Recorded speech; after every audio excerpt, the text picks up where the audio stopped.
اعتزل ذكر الأغاني والغزل የሰው ልጅ ከሁሉም ፍጥረታት ተለይቶ ወለቀድ ከረምና በኒ አደም የሰውን ልጅ በርግጥ አከበርነው አላቅነው የተባለለት ጌታውን የሚፈራበት ልብ ስላለው የሚያገናዝብበት አቅልና አእምሮ ስላለው የሚጠቅመውና የሚጎዳውን ለይቶ ማወቅ ስለሚችል የሚጠቅምና የሚጎዳውን ጥሩና መጥፎውን ለይቶ ከማወቁ ጋር የሚጎዳና መጥፎውን መተው ካልቻለ ከእንስሳት በምንድን ነው የሚለየው?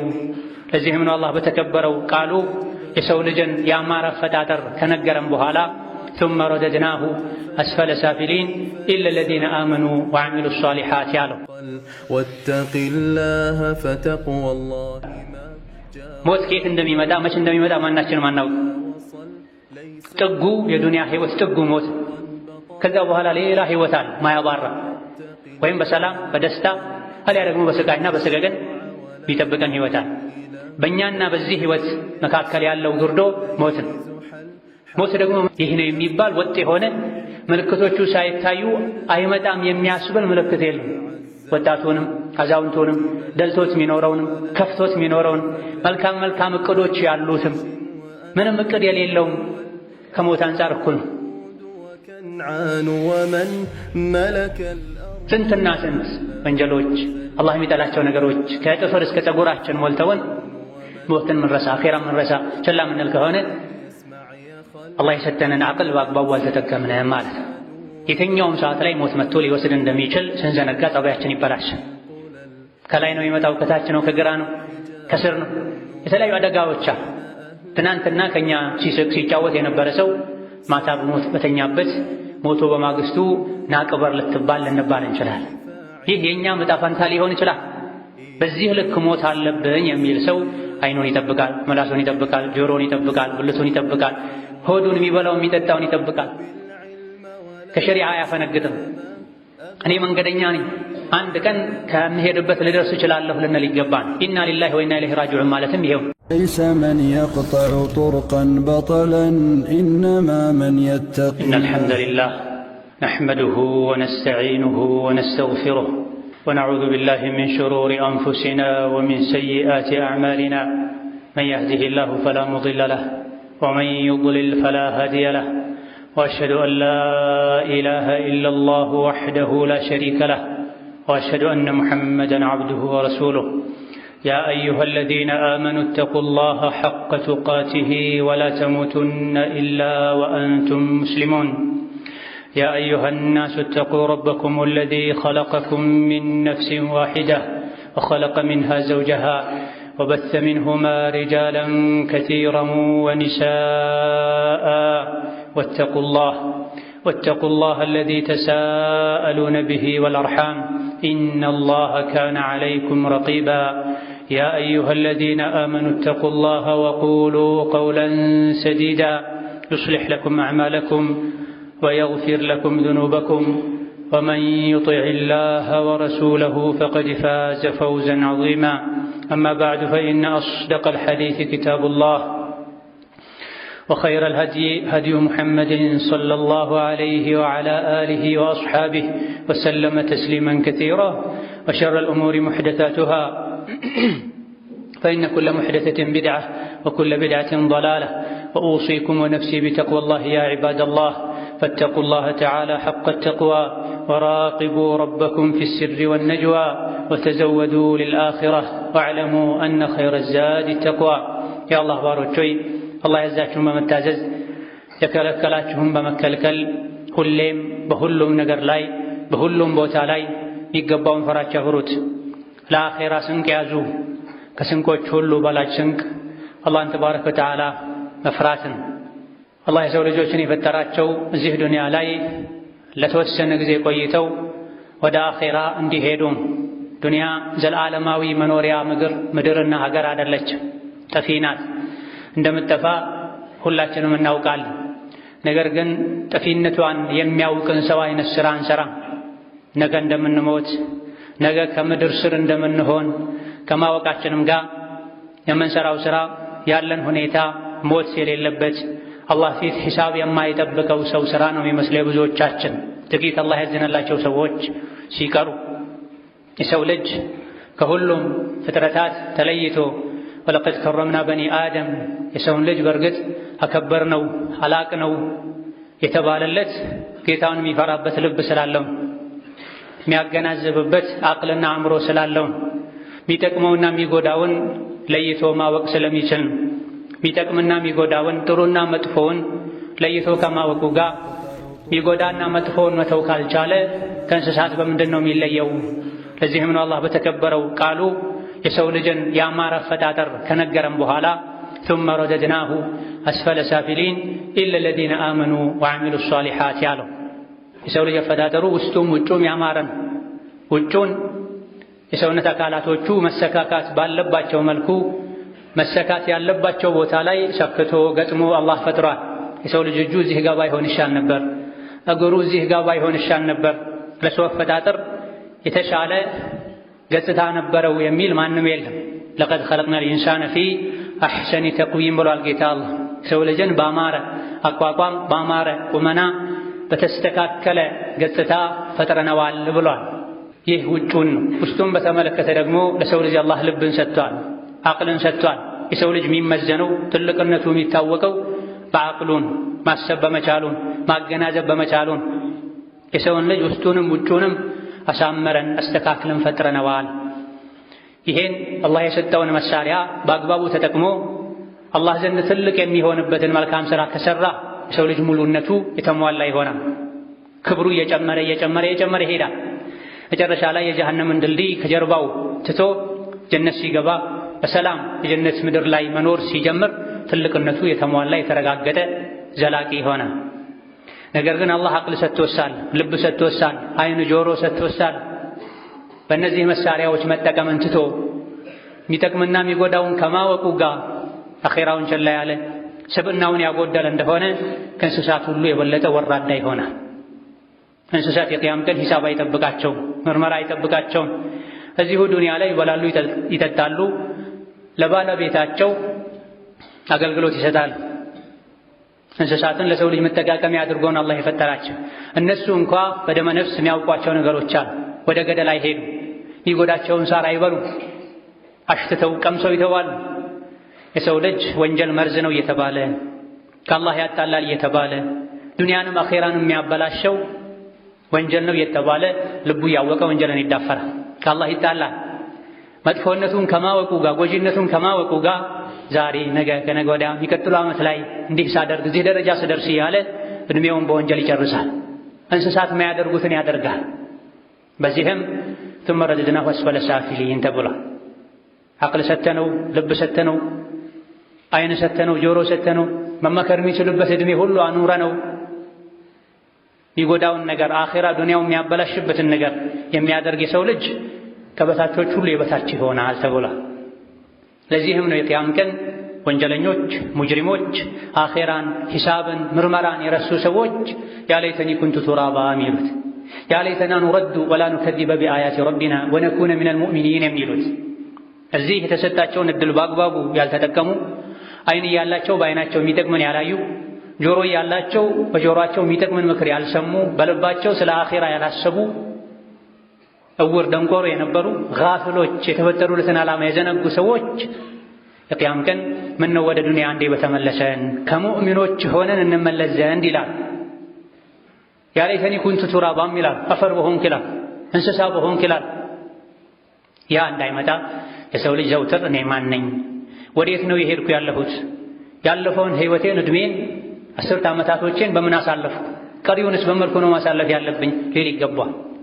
ሰው የሚሆነውም ይሄኔ ነው። ለነገ ሲያስብ ከሞት በኋላ ላለው ህይወት ላይ ሲያስብ የሰው ልጅ ሸክላን ቤተኛውን ሰዓት ይሰበራል። ሞት ከየት እንደሚመጣ መቼ እንደሚመጣ ማናችንም አናውቅ። ጥጉ የዱንያ ህይወት ጥጉ ሞት። ከዛ በኋላ ሌላ ህይወት አለ ማያባራ፣ ወይም በሰላም በደስታ አሊያ ደግሞ በስቃይና በሰገገን የሚጠብቀን ህይወት አለ። በእኛና በዚህ ህይወት መካከል ያለው ግርዶ ሞት ነው። ሞት ደግሞ ይህ ነው የሚባል ወጥ የሆነ ምልክቶቹ ሳይታዩ አይመጣም የሚያስብል ምልክት የለም። ወጣቱንም አዛውንቱንም ደልቶት የሚኖረውንም ከፍቶት የሚኖረውን መልካም እቅዶች ያሉትም ምንም እቅድ የሌለውም ከሞት አንጻር እኩል ነው። አላህ ተባረከ ወተዓላ አንዳችን ነገር ላድርግ አልልም ደግ የሆነ ባሪያዬን ነፍስ ስወስድ እንጂ ብሏል። የተኛውን ነገር አላህ ማድረግ ከፈለገ ያደርጋል። ምንም ላድርግ አልልም የደግ የሷሊህ የጥሩ ባሪያዬን ነፍስ ስወስድ እንጂ ልውሰድ እላለሁ። እሱ መኖር መልካም ሥራ መጨመር ይፈልጋል። እኔ ደግሞ እሱን ላስከፋው አልፈልግም፣ ግን አይቀርለትም ይላል። ሶላት የሚሰግዱ ሌሊት ሲሰግዱ የሚያድሩ ጾም አብዝተው የሚጾሙ መኖራቸው ለሰው ለእንስሳ ለምድር ሁሉ የሚጠቅም ደጋግ የአላህ ባሮች እንኳ አጀላቸው ከደረሰ አላህ አጀላቸውን መውሰድ ባለበት ጊዜ ይወስዳል። ግን ባሪያዬ ኖሮ ኸይር ሥራ መስራት ይፈልጋል፣ እኔ ደግሞ አጀሉ ተጠናቆ ልወስደው እፈልጋለሁ፣ ልውሰድ እላለሁ ብሏል አላህ ተባረከ ወተዓላ። ስንትና ስንት ወንጀሎች አላህ የሚጠላቸው ነገሮች ከጥፍር እስከ ፀጉራችን ሞልተውን ሞትን ምንረሳ አኼራ ምንረሳ ቸላ ምንል ከሆነ አላህ የሰጠንን አቅል በአግባቡ አልተጠቀምንም ማለት ነው። የትኛውም ሰዓት ላይ ሞት መጥቶ ሊወስድ እንደሚችል ስንዘነጋ ጸባያችን ይበላሻል። ከላይ ነው የሚመጣው፣ ከታች ነው፣ ከግራ ነው፣ ከስር ነው። የተለያዩ አደጋዎች ትናንትና ከኛ ሲስቅ ሲጫወት የነበረ ሰው ማታ በሞት በተኛበት ሞቶ በማግስቱ ናቅበር ልንባል እንችላለን። ይህ የኛ ዕጣ ፈንታ ሊሆን ይችላል። በዚህ ልክ ሞት አለብኝ የሚል ሰው አይኑን ይጠብቃል፣ ምላሱን ይጠብቃል፣ ጆሮውን ይጠብቃል፣ ብልቱን ይጠብቃል፣ ሆዱን የሚበላው የሚጠጣውን ይጠብቃል። ከሸሪዓ አያፈነግጥም። እኔ መንገደኛ ነኝ፣ አንድ ቀን ከምሄድበት ልደርስ እችላለሁ ልንል ይገባን። ኢና ሊላሂ ወኢና ኢለይሂ ራጂዑን ማለትም ይሄው እኛ የአላህ ነን፣ ወደ አላህ ተመላሾች ነን ማለት። መች ነው የምንመለሰው አናውቅም። ና ስንባል መሄድ ብቻ ነው። ሩቅ ሀገር ለበረራ የተዘጋጀ ሰው ሻንጣውን አዘጋጅቶ አየር የሚነሳበትን ሰዓት እንደሚጠብቀው ከዛ በላይ ከአየር በኋላ ሌላ አየር ሊኖር ይችላል። ቀጠሮ ተሰርዞ ሌላ የበረራ ቀጠሮ ሊያዝ ይችላል። አልፈልግም ብለን መሰረዝ እንችላለን። ቀደም ብለን ልንሄድ እንችላለን። ይሄ እንደው ቀለል ያለ ምሳሌ ነው እንጂ የአኼራው ጉዞ ግን በማንም እጅ አይደለም ያለው። አላህ ዘንድ ተወስኖ አልቋል። ከኛ ግን ተሸሽጓል። መቼ እንደምንሞት ብናውቅ እንደሻን ሆነን ቆይተን መሞቻ ሰዓታችን ሲደርስ ነው ዝግጅት የምንጀምረው። ግን ሁሌም ዝግጅት ላይ እንድንሆን አላህ ተባረከ ወተዓላ የሞታችንን ጊዜ ይጠብቆታል። ሞት አለብኝ ብሎ የሚያውቅ ሰው የአላህን ሐቅ ሊጠብቅ፣ የሰው ልጆችን ሐቅ ሊጠብቅ፣ አምስት ወቅት ሶላቱን በአግባቡ ሊሰግድ፣ አላህ ዋጅብ ያደረገበትን ዘካ በአግባቡ ሊያወጣ፣ የነፍሱን፣ የቤተሰቡን፣ የጎረቤቱን ሐቅ ሊጠብቅ፣ ባደረ በዋለ ቁጥር ሶላህ ሊጨምር፣ ደግነት ሊጨምር ይገባል። ሞትን ስረሳ ነው ሁሉ ነገር የሚበላሽ ቀልብ የሚደርቅ። አላህ ተባረከ ወተዓላ የሰውን ልጅ አክብሮታል። ሰው በመሆኑ ብቻ የሰው ልጅ ክቡር ነው። ይህ ክብሩ ወይም የጨመረ ይሄዳል ወይም የጠፋ ይሄዳል። ጀሀነም ላይ የጀሀነም እሳት ራት መሆን፣ ከላይ ከታች ከግራ ከቀኝ በእሳት መታፈን የውርደቶች ሁሉ መጨረሻ። ከሰው ልጆች ወደ ጀሀነም ታስሮ የተጎተተ የሚሄድ ሰው የሚዋረደውን አይነት ውርደት የሚዋረድ ማንም የለም። ذلك الخزي العظيم ነው የሚባል ታላቅ ውርደት ይሄ የሰው ልጅ ከፊቱ ላይ እሳትን መከላከል አለመቻል። وتغشى وجوههم النار ፊታቸውን እሳት ይሸፍነዋል ይከበዋል ብሎ አላህ እዚህ ነግሮናል። ለዚህ የሚያበቃው ምንድነው? እዚህ ዛሬ ዱንያ ላይ የጸባይ መበላሽ፣ ከአላህ ጋር ያለን ጸባይ፣ ከቤተሰብ ጋር ያለን ጸባይ፣ ከሰራተኛ ጋር ያለን ጸባይ፣ ሲጠግበን ሲደላን ያለን ጸባይ ሁሌም የሙስሊም ጸባይ ሊሆን ይገባል። ይህ የሚሳካ ሁሌ አላህን ስንፈራ በሁሉ ነገር በሁሉ ቦታ ላይ አላህ ተባረከ ወተዓላ በበርካታ የቁርአን አንቀጾች ላይ ፍሩኝ ብሎ አዟል። ወተቁኒ ያ ኡሊል አልባብ የልቦና ባለቤቶች ሆይ ፍሩኝ፣ አማኞች ሆይ አላህን ፍሩ፣ አማኞች ሆይ እመኑ ብሎ ኢማናችሁን አስተካክሉ ማለት። ኢማን በአፍ ብቻ አይደለም፣ በልብስ ብቻ አይደለም፣ በልብም በተግባርም በስነ ምግባርም ጭምር ሁሉም ቦታ ላይ በሁሉም ነገር ላይ ረመዳን ሲመጣ ስንታመም አንድ ሁለት ቀን ሰው ሞተ ተብሎ የተነገረን ሐዘን ድንጋጤ እስኪረሳ ድረስ ሳይሆን ከምድር ላይ እስካለን ድረስ አላህን ልንፈራ ይገባናል። ይሄን የምድር ውስጥ ከምድር ስር ስንሆን አላህ ሰላምን ይሰጠናል። እዚህ ዱንያ ላይ እንደሻው የሆነ ምድር ላይ ሲኖር እንደሻው የሆነ ከምድር ስር ሲሆን ፍርሃትና ስጋት መቼም አይለየው። ዱንያ ላይ ግን በእርምጃው፣ በእይታው፣ በአነጋገሩ፣ በውሳኔው፣ በአስተሳሰቡ አላህን የፈራ ሰው ከዚህ ዱንያ ሲወጣ ፍርሃት የሚባል ስጋት የሚባል አይኖርበትም። أعوذ بالله من الشيطان الرجيم ولقد خلقنا الإنسان ونعلم ما توسوس به نفسه ونحن أقرب إليه من حبل الوريد إذ يتلقى المتلقيان عن اليمين وعن الشمال قعيد ما يلفظ من قول إلا لديه رقيب عتيد. بارك الله لي ولكم في القرآن العظيم ونفعني وإياكم بما فيه من الآيات والذكر الحكيم. أقول قولي هذا وأستغفر الله لي ولكم ولسائر المسلمين من كل ذنب وخطيئة فاستغفروه إنه هو الغفور الرحيم والبر الكريم. استغفر الله. الحمد لله حق حمده والصلاة والسلام على نبيه وعبده وعلى آله وصحبه وجنده وسلم تسليما كثيرا. أما بعد የተለያዩ ዒባዳዎች የተደነገጉት የሰው ልጆች ጌታቸውን እንዲያስታውሱ ጌታቸውን እንዲፈሩን ሶላቱ፣ ጾሙ፣ ዘካው፣ ሐጁ፣ የሴት ልጅ ሒጃብ ሁሉም የዲን ህግጋት ዓላማቸው የአላህን ፍራቻ በተግባር ማስተማር በተግባር ማሳየት። አላህን የማይፈራ ሰው ጾመኛ ነኝ ብሎ ከቤት ወጥቶ ሆቴል ሄዶ እንደ ልቡ ሊበላ ይችላል። አላህን የማይፈራ ሰው ሶላት ሰገድኩ ብሎ ነካ ነካ አድርጎ ሊወጣ አሊያ ደግሞ ያለ ውዱእ ሊሰግድ ይችላል። እያንዳንዱ የዲን ህግጋት የአላህን ፍራቻ የሚያስተምሩ ናቸው። የአላህ ፍራቻ ማለትም ህግጋትን መተግበር ክልከላዎችን መራቅ ማለት። አላህ ያዘዘንን በታዘዘን ቁጥር ተቅዋችን እየጨመረ የአላህ ፍራቻችን እየጠነከረ ይሄዳል። አላህ የከለከለንን በራቅን ቁጥርም እንደዚሁ ስንቀላቅል ደግሞ ነገሮች ይበላሻል፣ ወንጀሎች ስር ይሰዳል። የአላህን ተባረከ ወተዓላ ፍራቻ እንድናገኝ የሚያግዙ ነገሮች አሉ። ከዚህም አንዱ የሳምንቱን ጁሙዓ በአግባቡ መስገድ። ጁሙዓ የውሙል መዚድ ነው፣ ለሙእሚኖች ኢማን መጨመሪያ ቀን፣ ተቅዋ መጨመሪያ ቀን። አልጁሙዓቱ ኢለል ጁሙዓቲ ከፋረቱን ሊማ በይነሁማ ኢዘ ጅቱኒበቲል ከባኢር ብሏል ነቢ ሰለላሁ ዐለይሂ ወሰለም። ከጁሙዓ እስከ ጁሙዓ ወንጀል ማበሻ ነው። በመሃል ያሉ ወንጀሎች ይሰረዙለታል ጁሙዓን አስተካክሎ የሰገደ ሰው። እስከ ሳምንቱ ጁሙዓ አላህ ከወንጀል ይጠብቀዋል። ጁሙዓው ያማረለት፣ ሳምንቱ ያማረለት፣ ወሩ ያማረለት፣ ዓመቱ ያማረለት፣ ህይወቱ ያምርለታል። ዕለቱ የተበላሸ ሳምንቱ ይበላሻል። ሳምንቱ የተበላሸ ወሩ፣ ወሩ የተበላሸ ዓመቱ፣ ዓመቱ የተበላሸ ህይወቱ ይበላሽ። አንድ የወንጀልን በር ከከፈቱት በቀላሉ አይዘጋም። ኢዛ በየሳምንቱ ጁሙዓ ኹጥባ ላይ አላህን ፍሩ ይባላል። የኹጥባ ዓላማም ይሄ ነው። ነቢያችን ሰለላሁ ዐለይሂ ወሰለም ኹጥባ ባደረጉ ቁጥር የሚቀሯቸው አንቀጾች ነበሩ። ያ አዩሀ ለዚነ አመኑ ኢተቁላህ ሐቀ ቱቃቲህ፣ ያ አዩሀ ናስ ኢተቁ ረበኩም። ሁሌ ኹጥባቸው ላይ የሚደጋግሙት ምክር። በየሳምንቱ ጁሙዓ ይሄን ምክር የሰማ ከጆሮ አሳልፎ ወደ ልቡ እንዲገባ ያደረገ ሳምንቱ ሙሉ አሕዋሉ ያምራል። በየሳምንቱ ጁሙዓ የሚሰማውን ምክር የተገበረ ሳምንታቶቹ፣ ወሮቹ በሰላም ያልፉለታል። ረመዳን ሲመጣ ረመዳን ላይ የዓመት ቀለቡን ያገኛል። ከረመዳን ዒባዳ በየወሩ በየሳምንቱ በየዓመቱ ራሱን የሚገስጽ የት ነው ያለሁት የሚል አላህን የሚፈራን ሰው እርምጃ የሚራመድ ሕይወቱ ያማረ የተስተካከለ ይሆናል። በየቀኑ ግን የት ዋልኩ፣ የት አደርኩ፣ ዛሬ በጆሮዬ በኩል ስንት ወንጀል ወደ ልቤ ገባ፣ በዓይኔ በኩል ስንት ወንጀል ገባ፣ በምላሴ በኩል ስንት ወንጀል ወደ ልቤ ዘለቀ ካላለን ራሳችንን ትተናል ማለት፣ ራሳችን ጥለናል ማለት። ራሳችንን እንዳንጥል ደግሞ ቁርአን አደራ ብሎናል። ወላ ተኩኑ ከለዚነ ነሱላህ ፈአንሳሁም አንፉሰሁም ኡላኢከ ሁሙል ፋሲቁን። አላህን እንደረሱ ሰዎች አትሁኑ። አላህን ሲረሱ አላህ ነፍሳቸውን አስረሳቸው። የከሰሩ ያፈነገጡ ከመንገድ የወጡ እነዚህ ናቸው ይላል። የሰው ልጅ እንዴት ነፍሱን ይረሳል? ነፍስን መርሳት ማለት በየቀኑ ምን ሰራሁ ብሎ ራስን አለመገምገም።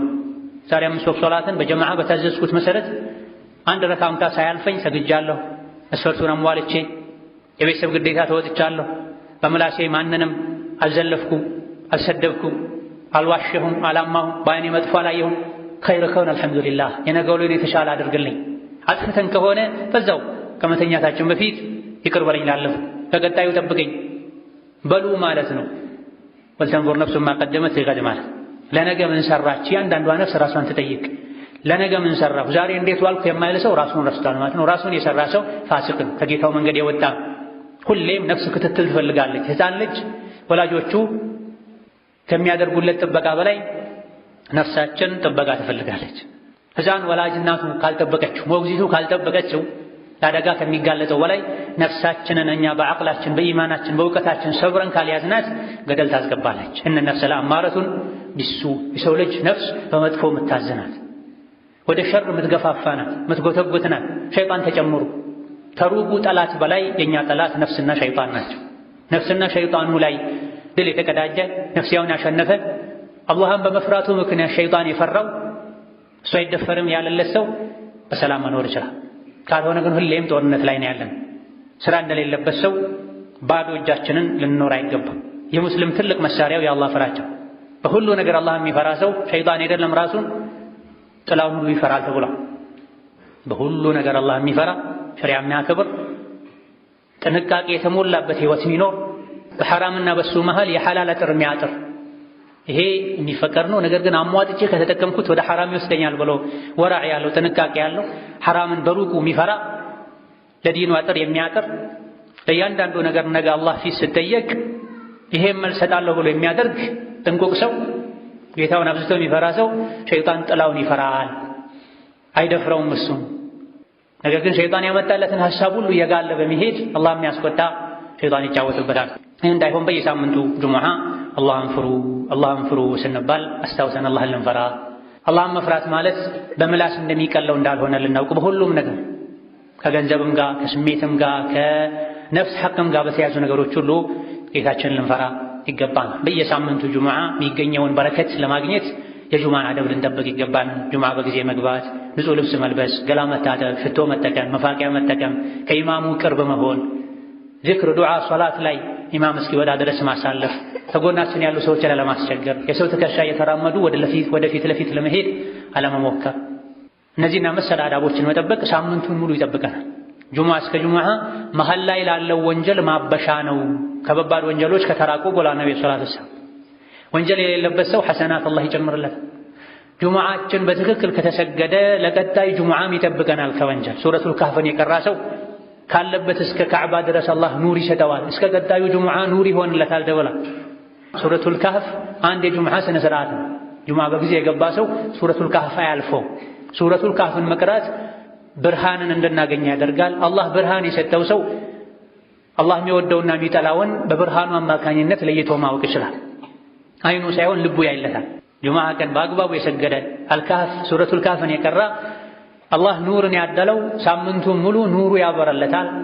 በዚህ በኢማን ኑር አላህ የሚጠላውን ነገር አውቆ መተው ይችላል። አላህ የሚወደውን ነገር አያሳልፍም። ለዚህ ለመብቃት የጁሙዓን ክብር ልናውቅ፣ ጁሙዓም ይሁን ከጁሙዓ ውጪ ሁሌም የአላህ ቀኖችን ልናከብር ልንፈራ፣ ዕለታዊ ግዴታችንን በአግባቡ ልንወጣ፣ መንገደኞች እንደሆንን ተሰባሪ ሸክላዎች እንደሆንን በየትኛውም ሰዓት አጀላችን ተጠናቆ ወደ አኼራ ልንሸጋገር እንደምንችል በስጋት በጥንቃቄ ልንኖር ይገባናል። ثم صلوا وسلموا على البشير النذير والسراج المنير فقد أمركم بذلك ربكم قائلا إن الله وملائكته يصلون على النبي يا أيها الذين آمنوا صلوا عليه وسلموا تسليما اللهم صل وسلم وبارك على عبدك ورسولك محمد وعلى آله وأصحابه وأتباعه وسلم تسليما كثيرا وارض اللهم عن خلفائه الراشدين وبقية صحابته أجمعين وارض عنا معهم برحمتك يا أرحم الراحمين. اللهم اعز الإسلام والمسلمين وأذل الشرك والمشركين ودمر أعداءك أعداء الدين. اللهم اجعل هذا البلد آمنا مطمئنا وسائر بلاد المسلمين. اللهم اجعل هذا البلد آمنا مطمئنا رخاء سخاء وباقي بلاد المسلمين. اللهم آمنا في دورنا وأوطاننا اللهم آمنا في دورنا وأوطاننا اللهم آمنا في دورنا وأوطاننا ولا تسلط علينا بذنوبنا من لا يخافك فينا ولا يرحمنا. اللهم وحد صفوف المسلمين واجمع كلمتهم على الحق يا قوي يا متين. ربنا اغفر لنا ولوالدينا ولمشايخنا ولجميع المسلمين.